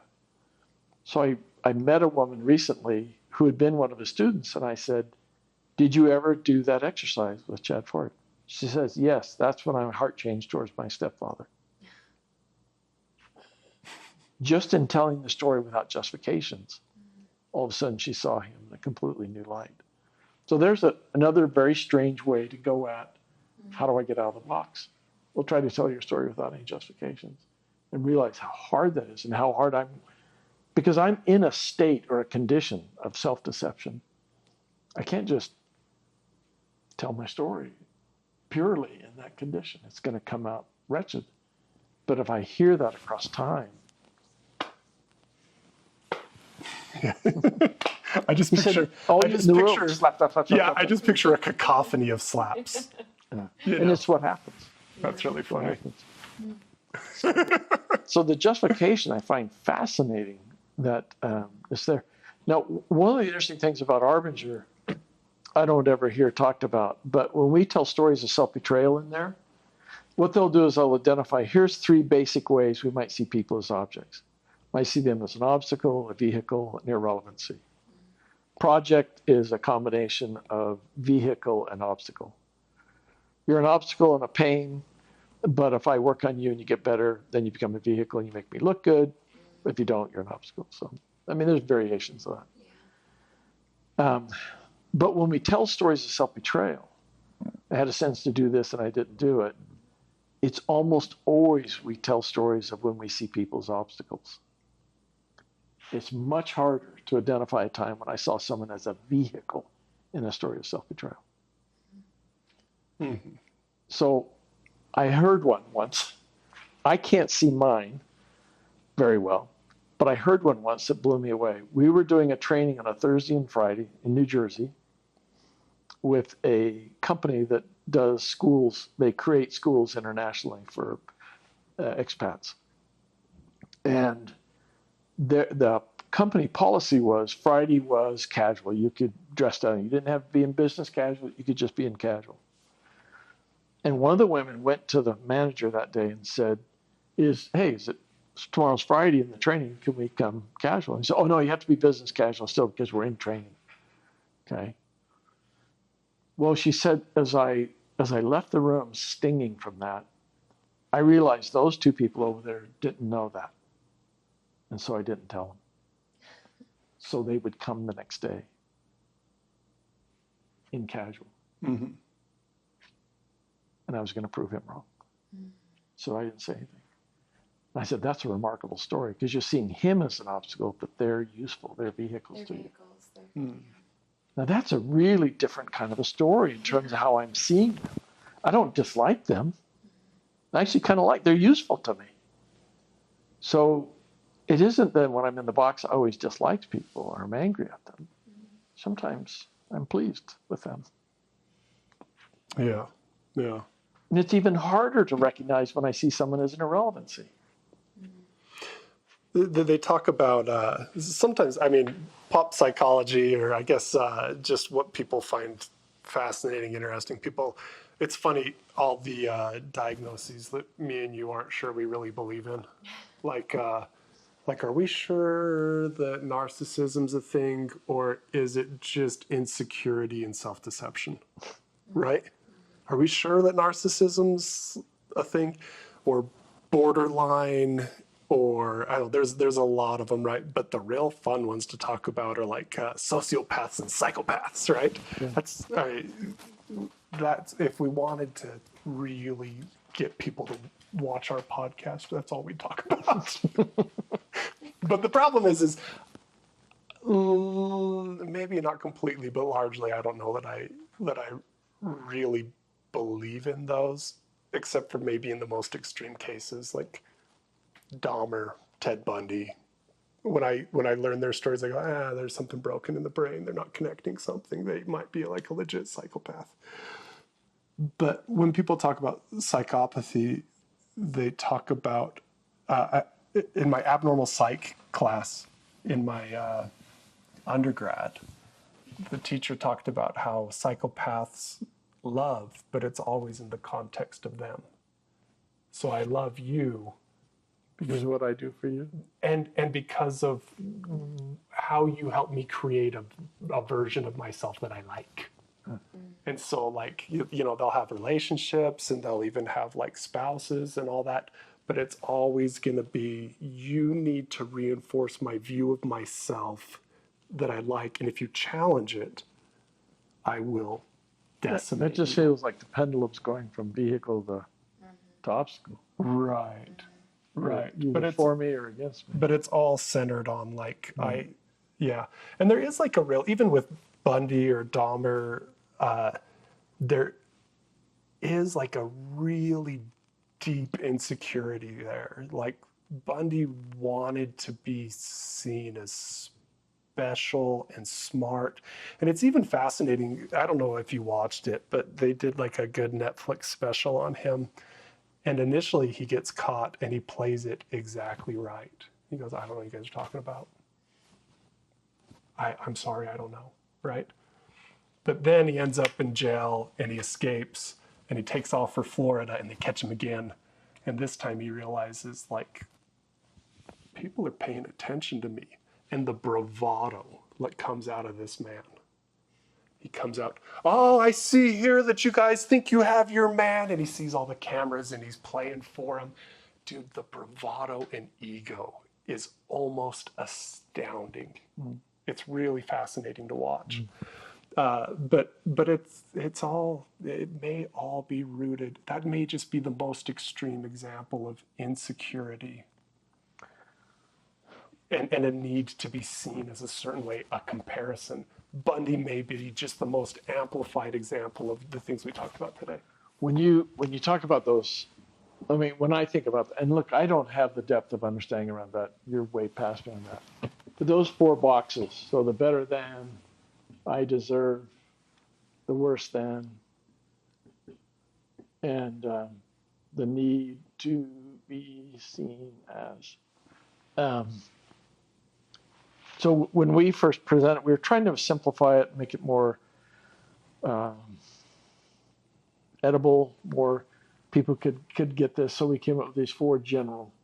It's all one box, but here's 4 aspects. Styles. Yeah. We showed it to Terry Warner and he said, those 3 are all desperate attempts to escape this box. Okay, walk me through it again then. So the better than box. I deserve box, the need to be seen as are all desperate attempts to flee the worse than box. Yeah. That was his read on it, right? I see that all the time. Because if I'm in the corporate world and I feel like I'm worse than everybody else, that's not something that's going to promote me. Right. Anywhere, right? So I'll often go this way or do the bravado. I want to present myself, or the more, hey, How come I never get promoted? I'm being robbed. I'm being robbed, those sorts of things. What I found interesting was the worse than also has an I deserve aspects to it. I'll never measure up. Yeah, I deserve that. You know, When I was even mistreatment they'll feel they deserve, or being ignored and stuff like that. So these got holes in them for me in terms of they're not hard lines. We have all kinds of ways of being them. I like what you do when you think about someone who's typically, I think, objectified when stuck into those diagnoses. I don't particularly like them at all. I think they're very Right. stilted. I don't like diagnoses. Yeah. They're cubbyholed. They're some of them are really problematic if you read them. yeah. You and I have been over those. Yeah. So I don't particularly like those. I think I do them for insurance payment's sake. You know, they need I a think that's diagnosis. the only purpose they serve. Yeah. Me, Yeah. Because I've never met two people who are anxious who look anything alike. really. Yeah. So Yeah. there's so many other dimensions and aspects to them I want to get a hold of. I think they define I think the DSM largely defines what's wrong with people instead of defining what they need. Oh, that's interesting. Yeah, You know I'd what I agree mean? with that. Yeah. Like they go, oh, well, like you're bad at this, you're bad at this, you are struggling in this way, but it never goes, what do you need? Which inherently means that they do nothing to serve us with like how to help them. Or even what you do well. Well, that's what I think they're missing is they're missing the depth of the human that you're talking to and trying to help. Yeah. Just can't capture it all, the complexity of a human. There was another 20th century thinker by the name of Emmanuel Levinas. Ever run across him? So he was a Lithuanian Jew who survived Hitler's death camps. And he asked himself two questions when he was in there. The first question was, how is it that man can do violence to man? And he wrestled with that for a while, and he's making notes to himself. And then he asked the question, what is the most basic form of violence? And in his language, apologies to those who really get Emmanuel Levinas, but in his language, he would say something like this. The Greek word comprehend means essentially that I reach out with my mind at that little chair over there, and I think about its structure and what it's made of and how its stability. And I figure that out in my mind. So I pull it in my brain, I comprehend it, I figure it out. So when we try to do that with a person, we're trying to do it with something that's infinite. You can't figure out a person. That's an infinite being there. And so he said, when we try to categorize them, diagnose them, label them, we totalize them. We sum them up. And that just resounded with me like, oh, I knew I was never comfortable with those. Well, this is the stuff we talk about with internal family systems that we like a lot. I've always liked talking if a patient comes in and says, I'm suicidal. Yeah. I like to point out a part of you finds some comfort in thinking there's a way out. Yeah. But a part of you hasn't done it. Yeah. And a part of you has something to live for. And so, but we do this thing. We go, I have suicidal thoughts. I'm suicidal. I am a suicide. Yeah. Yeah, that's me. Totalized. Yeah. We do it to ourselves again. We're back to this place again. Right. Or any of those, really. But the truth is, the way that's more healthy to say it is a part of me is suicidal. A part of me doesn't want to live. You even think about that messaging from parent to a child. Child does something wrong, and the parents comes in. Instead of just being angry at the child, what would it be like to say, part of me is really upset with you right now, Yeah. but the rest of me is just blindly and wonderfully in love with you. I think you're an amazing human being, but part of me is kind of bothered about what you've just done. That's a very different Speak message. to all And of us. what you've done, not Who you are, yeah. Ugh. Yeah. So kind yeah, of unfortunately, Karl and I are not happy. So part of that is, I don't know if you remember, the guy who shot at Reagan, or I think he wounded Reagan, I can't remember, shot the Secret Service agent. Hinckley was his name. I don't remember the rest of that. What fascinated me was in his trial, what was put forth, his lawyer was trying to get a lesser sentence or something. And his lawyer said, well, Mr. Hinckley said that he feels like he's losing his mind. Now, I don't know what you were taught in school.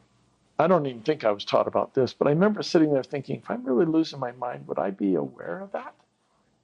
I don't know. Do I mean, it's dementia and Alzheimer's patients? I don't think that it's universal, but for sure, a really fascinating and really difficult component, especially to schizophrenia, bipolar, some of these higher psychosis kind of presentations, is that often, and I mean a lot, there's like a real lack of insight. Well, yeah. Like, I don't know, I have a family member that has pretty severe, I actually think it's schizoaffective disorder, bipolar type or something like that.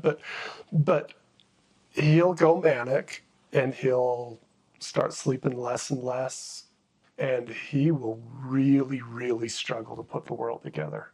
And eventually it becomes flagrantly obvious that he's not functioning. I remember we brought him into a place I was working because it was in the early stages of this. We're trying to figure out how to help him. And I wasn't quite sure what was going on. I thought maybe it was like drug induced or something like that. And this is, I kid you not, this kid very likely is the smartest, highest IQ person in our entire family, cousins, extended family, right? He's freakishly intelligent. He was going through BYU for a while, and he would take these high-end like neurology classes, and he wouldn't study, and he'd pass them all. Like, he's wicked smart. Anyway, you hand him the little pad to just fill out your intake information, and he looks at it, puts it down, and then he starts walking out of the lobby. And he starts walking down the street by himself, which he drove himself there, which is scary. But he's walking down the street, and his dad, who was coming to help, to kind of be a part of the visit and see like, hey, what's going on and how can I be helpful? His dad sees him walking down the road and has to pull him and be like, hey, what are you doing? Get in the car. And he gets in the car and comes back. But like, that's how confused he was, right? I talk to him all the time, and he knows that it was a bad time in his life. But he has no idea the scope of how disorganized he was in those moments. Yeah, wow. He can't connect with it. He can't figure it out. Anyway, that's different stuff. That's actually some of the boring stuff, because that stuff really is just pills. At least, like, their brain goes too fast. You got to slow it down. Anyway, and we could get into like the response to serious mental illness, because I know we've also had discussions about like different areas where they respond to serious mental illness different and people do better. Yeah. Yeah. India, Africa. But also, I give this family member a shot once a month. They're fine. So it's a place where I'm like, meds, thank heavens. I think me. I don't know this individual. Don't know any details. But whenever a psychiatrist tells me I give this person a pill, I give this person a shot once a month or once a week, and they're fine, I'm always going,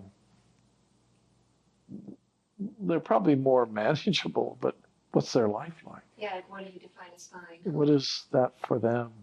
Yeah. I think about all the kids who are put on Ritalin, some methamphetamine. Yeah, I mean, there's a massive portion of the psychiatric world that is minimizing what's really going on and just treating a symptom but not a cause. We're giving Tylenol to an infected patient and the fever goes down, but they're still infected, right? Yeah. Anyway, there's huge chunks of that, and I definitely agree. Like, ADHD's as somebody who has horrific ADHD, I can't tell you how many times I've been diagnosed. Did you ever notice I had a this? teacher in grad school put it in my feedback. Yeah. Have you ever thought about getting evaluated for ADHD? So I was like, I'm aware, okay? one of the things that always fascinated me at Anasazi was, I'd say 90% of the boys came with that diagnosis. Mm-hmm. I never saw it on the trail except for one kid. Well, once again, Michael Johnson in that great class, he says, think about think about ADHD from a evolutionary standpoint. It's only in the last 70 to 100 years that the path to success in the world was being able to sit down, absorb, and regurgitate information. Yeah. Take an ADHD kid who really just wants to be active and get engaged and work with his hands and connect with what he's doing and like needs a stimulus that he cares about and tell him, hey, get out there on that farm and grow us some crops so we can eat, and he'll crush it. Yeah. So from an evolutionary standpoint, this isn't a maladaptation. It's a different skill set, and we as society have evolved in a way that doesn't line up with certain skill sets. That's all it is. It's a different skill set. Yeah. And so I think in some ways our schools fall short. They're not serving that population well. Yeah. They have sort of, here's a one way you do it, and good luck on that. If you don't fit, good luck. Yeah. I mean, there's a horrendous amount of schools anymore who don't even have recess. Yeah. Dude, I can't tell you how bad that is. You gotta run. Well, they've done studies. In fact, I have a good friend, Cindy Madsen, who is maybe the most brilliant. It's funny that the wives of my two favorite adult males, both of them are just brilliant educators. I mean, your wife is such a brilliant educator.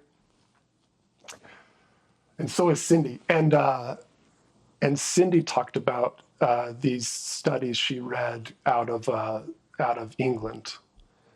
And they just very, very robustly point in the direction that most of what you're learning at young ages is social interaction. And that's taught the best at recess. And when she came to America, she went from school to school to school because she lived in England for a while and was kind of exposed to that culture, and then came back to America with her family. And she went from school to school to school. She was trying to find the one that had the most recess because it's what kids learn the most at grade school ages. Yeah. You know, anyway. I heard this woman today on a book I'm listening to describe play and what they think happens with kids when they just go out. How do you create a game? How do you get others involved? How do you manage the game, the rules, and those sorts of things? How do you manage the relationships with that? How do you deal with disappointment? Those are fantastic skills. I mean, You don't get that reading a book. Yeah. Watching the TV. Look how bad little kids are at socializing, how mad they get over little things, and then let them figure it out. And that's what's happening at that age. That's the most important thing they're learning, not the alphabet and all that stuff and the mathematics, algebra in grade school. Like, give me a break.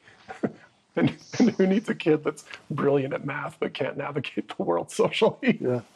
Because you attenuated the thing that was being processed and developing the most in their brain so that you could get a leap year on something that would have developed naturally a few years later. Yeah. Just So when we did the curriculum back in the 1980s program, we got federal funding. We did this curriculum for demonstration project for 5 years. One of the other projects was a school, I think, up in Wisconsin, Michigan, somewhere up there. And their decision was, they said, we think that we can help with that. And so they, 1 week they did 3 days in the classroom, 2 doing service projects, next three days doing service projects, 2 days in the classroom. And at the end of the year, their scores were actually a little better than the other students who were in there all day, every day. Yeah. And what's crazy is we don't learn from those. Mm-hmm.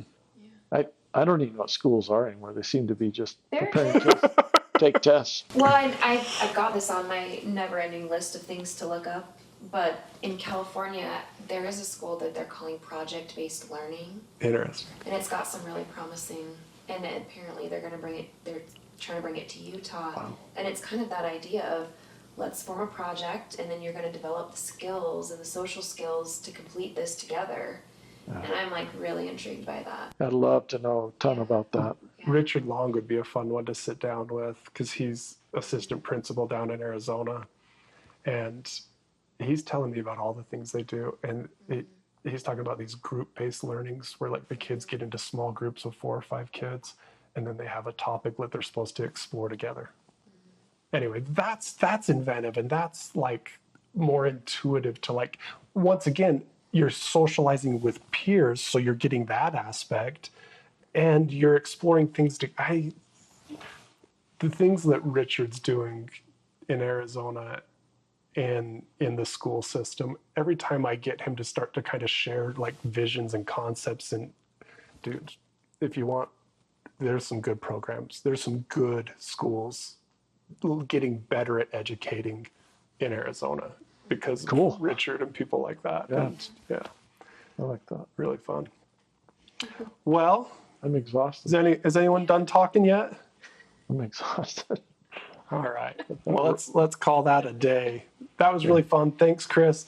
Tessa, thanks for coming. Yeah, come back anytime you want to like kind of By explore the way, some of this stuff I'd with make us. a comment in passing.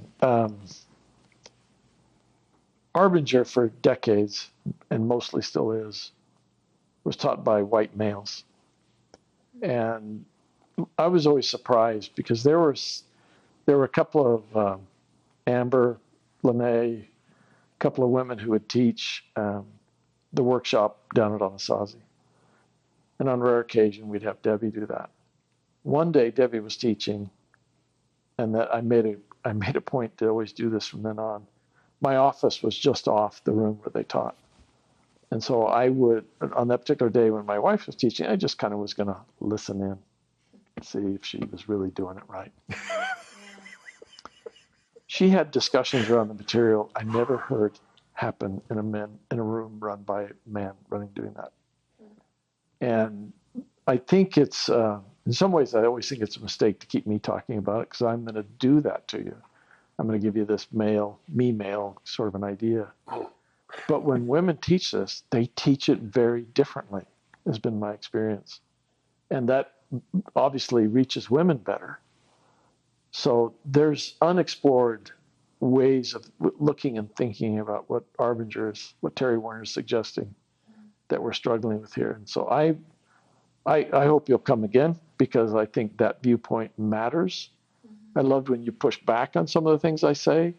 I always like that. I appreciate that because it has me go think, well, maybe I know I see it that way, but what else am I not seeing about that? So I like staying curious about it. But that's helped immensely for me when women start to also participate in this discussion. So if we just keep doing it, I'm going to be disappointed. I'm not, but no, just kidding.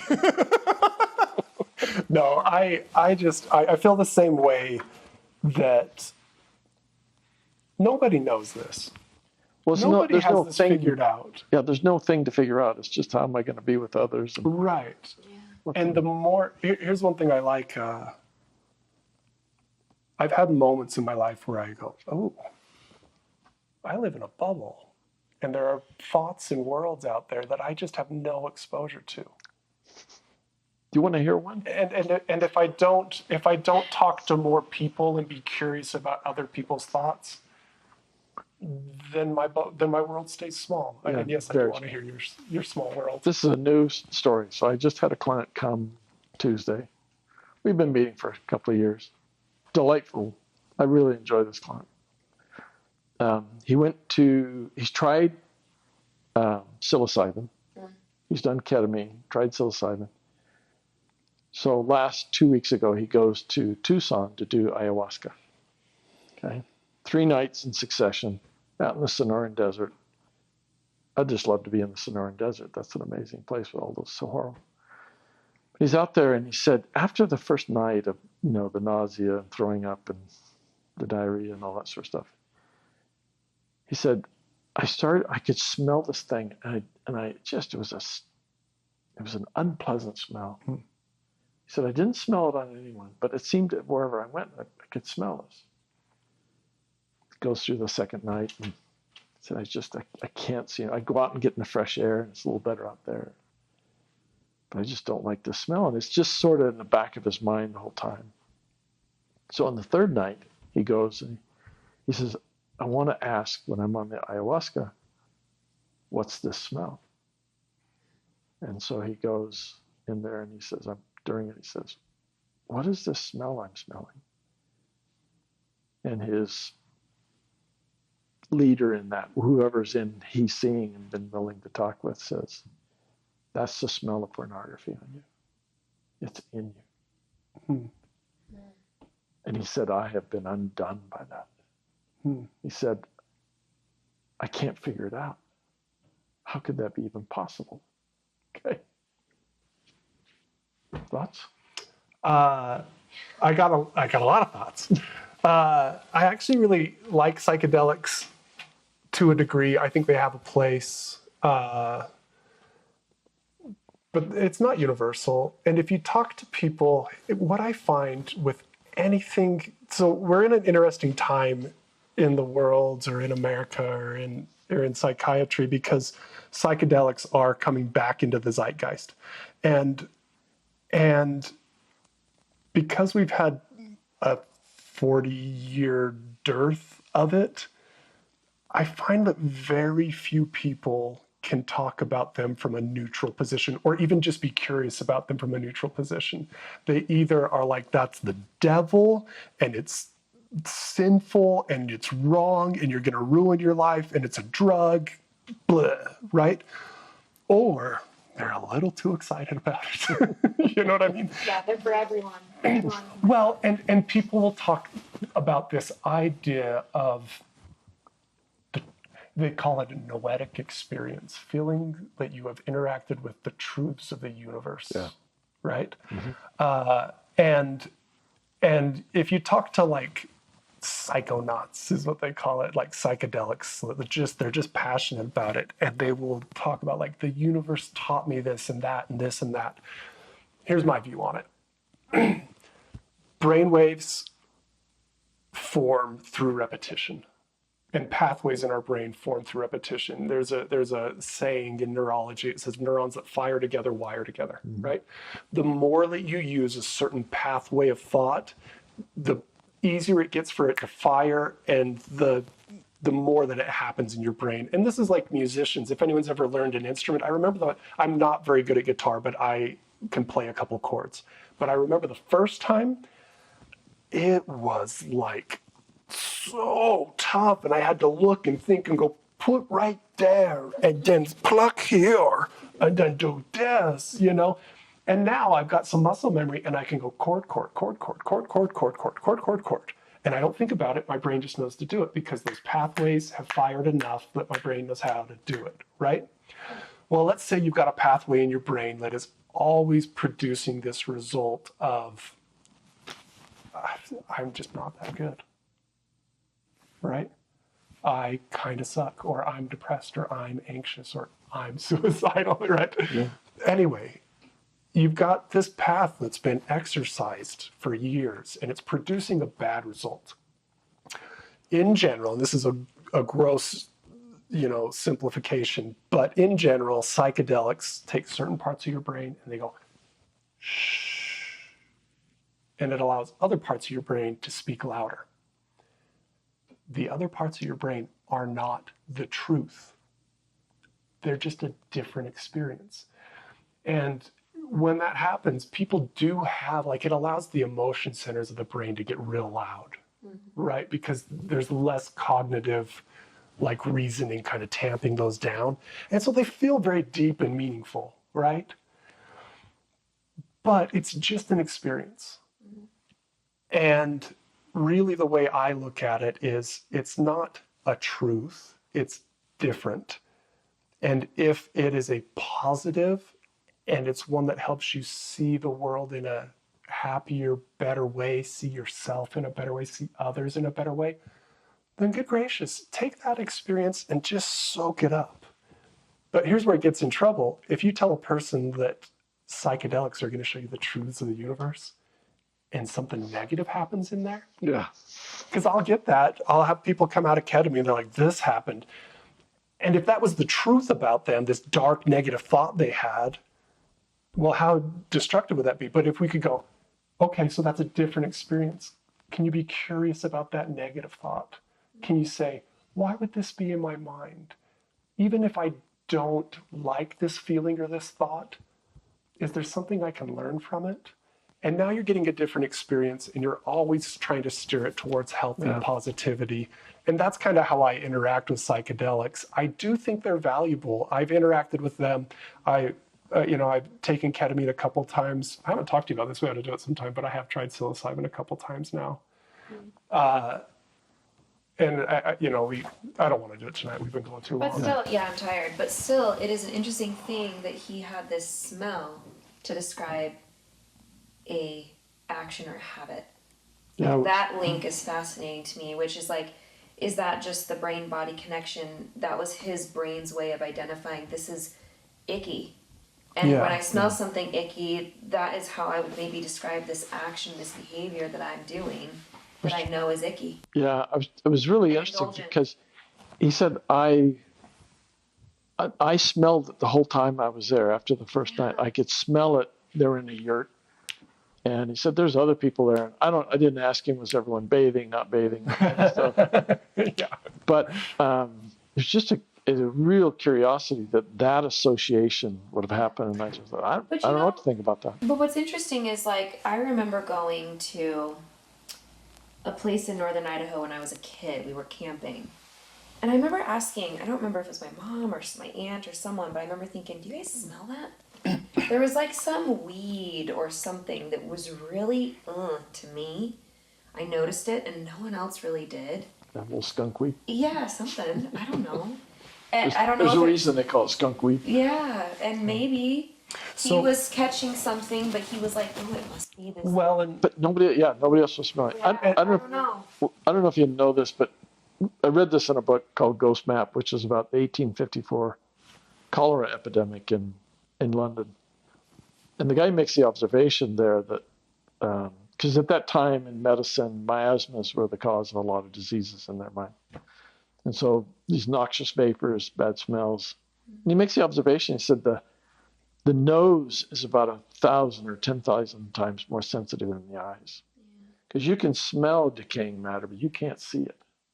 You can't see what's going on. But you get a microscope, you can finally see the bacteria in there at work. I thought that's fascinating. Well, and there's certain things, the only sense that we have of all our five senses, right, that has a direct port right into the amygdala, your fight or flight, like threat response, is smell. Everything else has like a longer pathway. It has to go through more paths before it gets there.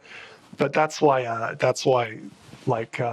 people that have had traumatic experiences can have a smell and be like, have a wild trauma response just off a smell, because that part of that sense has a pathway. It goes straight from like here to amygdala and just goes threat.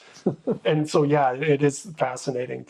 But just to say this, the way I would talk through that with that patient is that thought or that experience of that smell. Is there anything valuable about it? Yeah. And is there a part of you, like, take away like the psychedelic experience, is there a part of you that thinks consuming pornography is icky or gross? Do you feel like it's something that belittles you and others around you and objectifies people and humans and makes something that can be a real beautiful thing a kind of exploitive kind of grossness? Like, where did that come from? Obviously, consuming pornography did not put a smell on him or in him, or, you know what I mean? But he had an experience that it was disgusting. So where's that come from? Yeah. And can we make this odd psychedelic experience that's not rooted in reality, can we make it valuable? Yeah. And will that be the thing that makes it a little easier to turn it from head knowledge to heart knowledge? Right? Because I think a lot of people know that pornography's not a healthy way to... Not ideal. Yeah, not a healthy way to... Counter ideal. Yeah. Yeah, it's not a healthy way to engage in intimacy or to see others or to express your own sexuality. It's just not a healthy way to do any of that, right? But it's not until they feel it in their heart and their emotions And they put down the justifications and even the self-betrayal and the not seeing yourself as a person, but they go, I'm better than this. I have a part of my mind and body that's driven towards sexuality, but I'm better than this and I can interact with it in a different way that's healthier than this. I do think it's interesting that so many of the most violent, vile things in life are hijackings of really healthy, beautiful things. Yeah. And I think pornography is one of them. Yeah. Our sexuality and intimacy with another loving person that loves you, it's hard to think of something more beautiful than that. When wielded responsibly. Right, I guess sublimated responsibly instead of to something indulgent. Right. And I think his psychedelic experience told him pornography stinks. And you've got the stink of it on you. It's the new logo. You know? Next thing he'll be talking about pheromones and what he's giving off to the world. All right. Well, hey, thanks, guys. That was really fun.